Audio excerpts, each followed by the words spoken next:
Hi there. Chapter 2, Episode 1. Sorry, no change of scenery. It's still beautiful though, but I wanted to keep going. My head is in the game, and I wanted to record this session because it's a very important one, and I really wanted to be mentally ready for this, and because it was a big change in my life. So I don't need to recap the last episode. You know, I was in a dark place. My behavior sucked. I was losing friends left and right. My marriage came apart. Finances sucked. Dog died. I had this litter of puppies that I had bred for just this particular puppy, and I got that puppy, and he freaking got suffocated by the other puppies and died. Broke my heart. Never had another litter of puppies again. It broke my heart. My heart was completely smashed at this point. So this is what I did. You ready for this? Remember I told you I bought a new truck? I went out for a drive in that truck. Man, did I love that truck. Beautiful. Big old nice 4-inch lip, big tires, Chevy. Oh, geez, it was beautiful. And I ended up going to Estes. And I'm like, I'll go further. And while I was in Estes, I started thinking about this truck isn't going to help me get where I need to be. I remember thinking that. But it sure is nice Band-Aid. But this is what I really need to do. I need to go talk to God. I need to go talk to that guy in the staircase. Because he's the one that told me, turn the light on, stay in the light. I was not in the light anymore. I'm like thinking, last ditch effort. And why do we wait so long to do a last ditch effort? I don't know. So anyway, so I'm driving the truck and I'm like, I'm going up Trail Ridge. I think if I'm going to talk to him, I'm going to get the closest I can get to him. If he's even there and if he cares to talk to me. So I drive all the way up to Trail Ridge. And you guys from Colorado know that road. And I get up to where the guest, the little house there where the guest cabin is, where gift shop and stuff. So I park in there, and then I look up, and you can hike up further. And I think, man, there wasn't anybody there. It was a little chilly. And I'm like, man, that's got to be the closest I can get to God without getting in an airplane. So I go up on that. Okay, so here I am sitting on top there, and there was a stump, and I sat on the stump. And I was weepy, feeling sorry for myself, blaming everybody else. My life's shit because of everybody else. Oh, I'm sorry, I cussed. And I sat on that stump, mad, angry, frustrated. And I yelled out. I said, Jesus or God, whoever you are, I need to know that you're here if you're real, because I need help. And if you're really here, talk to me right now. Please. Otherwise, if it just stays quiet, I don't know what I'm going to do. I'm kind of at the end of my ropes. You guys get my drift. And I swear, I got an audible. And he said to me, I'm here. Trace, what do you need? And I said, Lord, look, I've made a mess of my life. I have turned all my friends away from me. My wife left. My kids don't even like me. And the people that like me, I don't like them too much. I'm lonely, Lord. I'm lonely. And I said, there was a big conversation here, and I'm going to shorten it up for you a little bit. I said, I am so upset. I am so frustrated. And yeah, I know some of this is my fault, but geez, all of this can't be my fault. What's going on here? I don't understand. And I said, this is what I would like. I want to make a deal with you. And those of you know me, I've spent an entire career as a negotiator for the government, basically.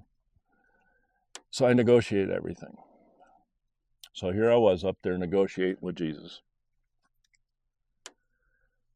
And I said, I feel you in my life. I feel you tugging on me, and I shun you away. And I know that you're there, but I don't know that you're there. And I would like to make a deal today. I'll tell you what. If you send me a woman, and I run right down the list of all the things I wanted in a woman, you can imagine what they were. Rich, curvy, smart, make her own decision, independent, in my same foundation, whatever that is. I don't know. I didn't know. I just said it. And I said a few other things. If you could give me these things, I would never turn you away again.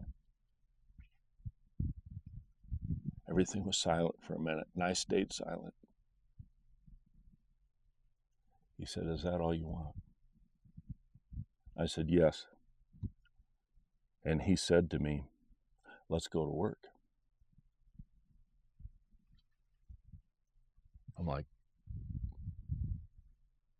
let's go to work. So we have a deal? And I felt inside, I felt something break in me. It was like a flat slab of concrete cracked. And I was leaking. I can't, it's the best description I can give you. I was just leaking. The waterworks were going. I couldn't stop crying. Oh, what's that all about? Jeez. I hadn't been emotional all the way through this whole marriage thing and breakup, and I didn't understand it.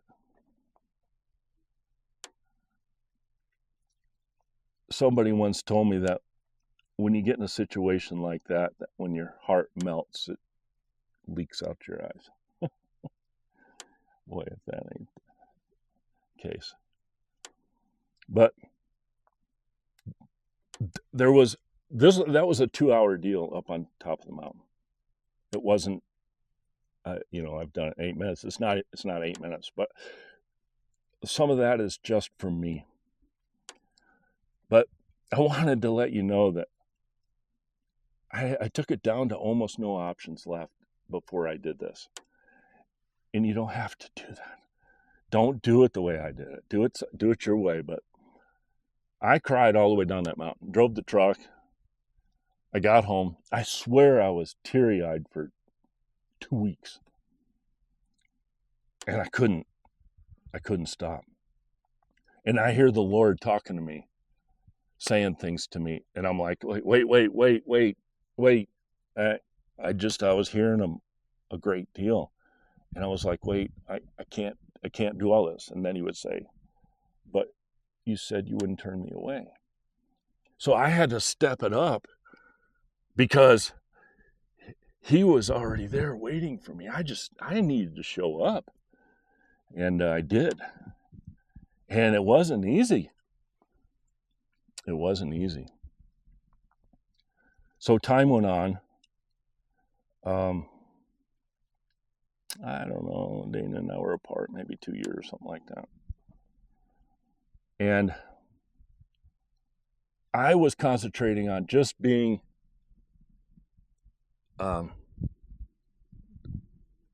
just listening to the Lord and just doing what he's telling me to do. I got tired of trying to figure this out on my own.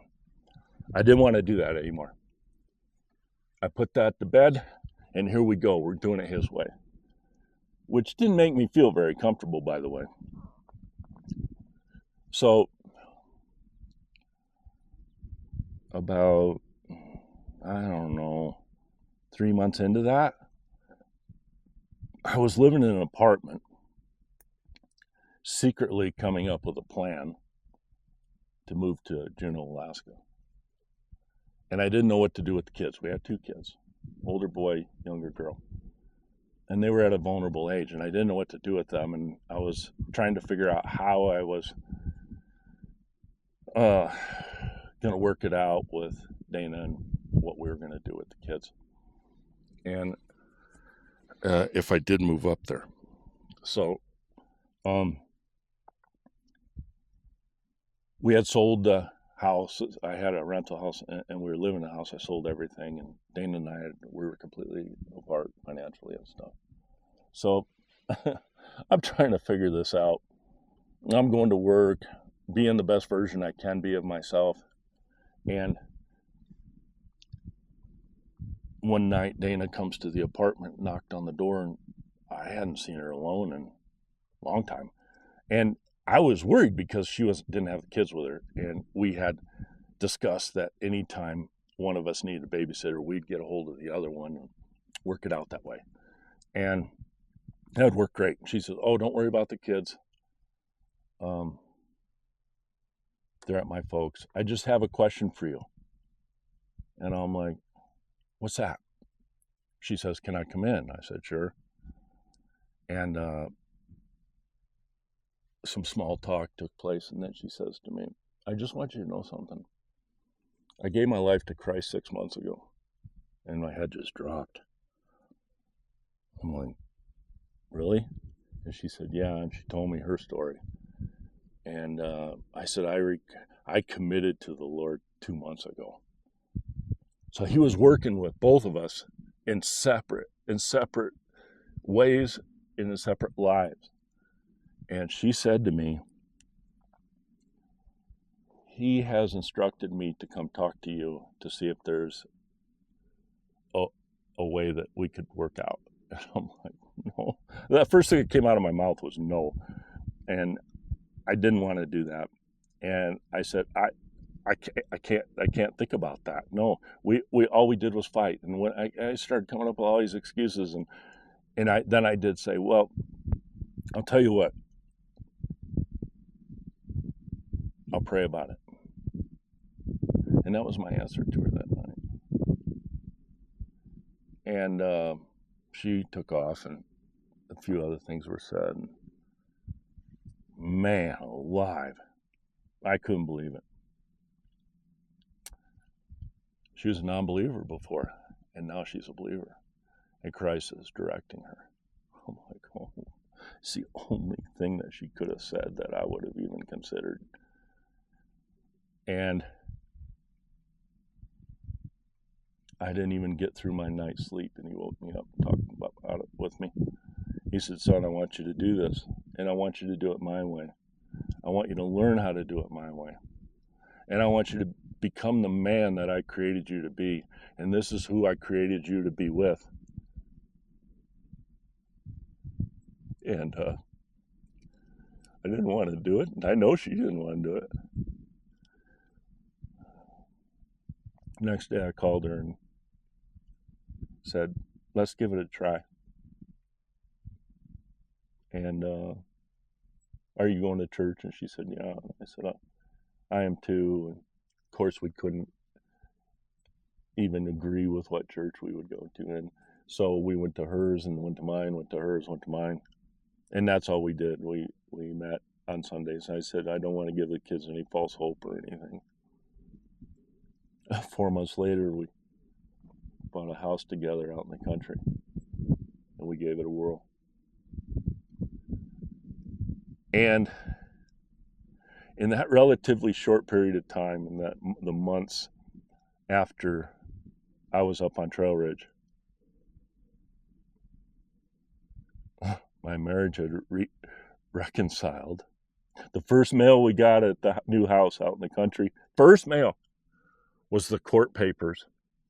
And it had big red letters on the outside of the envelope, reconciled. I was shocked. And I want to say it wasn't easy getting two 1.0s together, just becoming 2.0. So let's talk about that for a second. The 2.0 came to me when that concrete broke, just like that. And I was emotional for a week or two. I really felt like I got a download in my heart from the Lord. I now know what it was, but then I didn't know. It was pure love. And I didn't know what to do with it. It scared me, made me cry. I didn't want anything to do with it. It was like,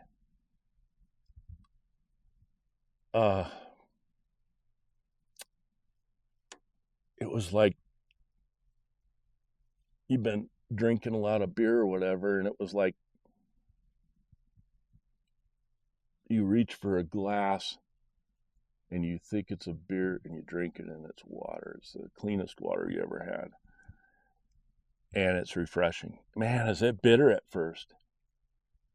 It's good for you, but it's really difficult to choke down. And that's what I was doing. I was choking this stuff down. But I really wanted to. I wanted to do this. I can't say I love the Lord, but I went to him out of sheer desperation.